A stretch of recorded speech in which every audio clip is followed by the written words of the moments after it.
This is Vic, or Poeticlyskuac from the forum. Somebody sent me a good question, so I'm going to go ahead and read it to you guys and answer it to the best of my ability.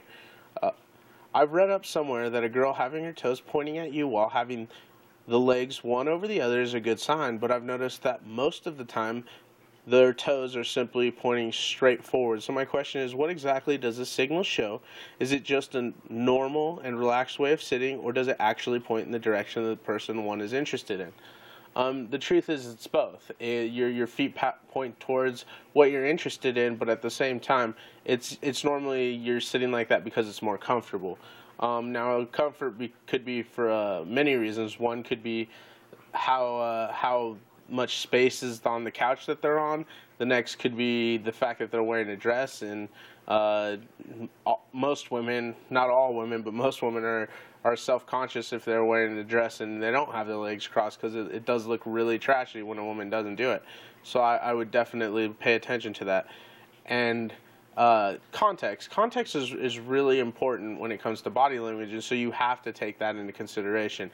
If you're sitting at a bar and you guys are shoulder to shoulder, that's one thing, but if you guys are sitting across from each other at a booth, then she may be able to point her foot at you, but it may not mean anything because she may just be trying to avoid moving too much into this person's space or this person's space. So what you're trying to do is you're trying to gauge the situation and see if it's actually a sign. But the easiest way to accept everything is to just use clusters. You should be looking for eye contact. You should be looking for submissive signals, smiles, and the footwork is a bonus. It's a beautiful bonus because feet rarely lie. You just have to take in consideration the context which they can be used.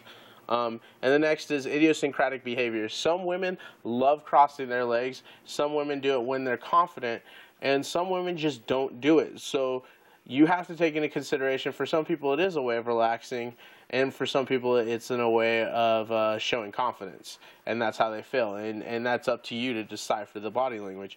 So you need to use those three things to your advantage. You need to use clusters, use context, and idiosyncratic behaviors to figure out what the signal really means in this particular situation.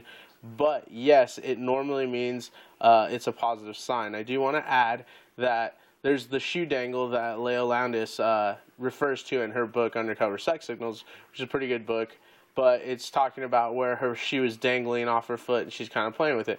You know, if you really think about it, that's kind of a nervous trait. That's something we do when we're kind of nervous, and so our shoes dangle off. But it's also a sign that she's already starting to declothe in front of you, really, guys. Like, it's a subconscious sign, but her shoe's coming off. I mean, she wants to get more comfortable with less on. That, to me, is a good sign. I'm not sure if I translate it particularly correct, but I translate it in a way for you to remember. And that's what you guys need to realize, is the shoe dangle can be a huge positive sign. So if you guys have any other questions, go ahead and let me know. I'll answer them to the best of my ability. This is Poeticlyskuac or Vic signing out. Peace.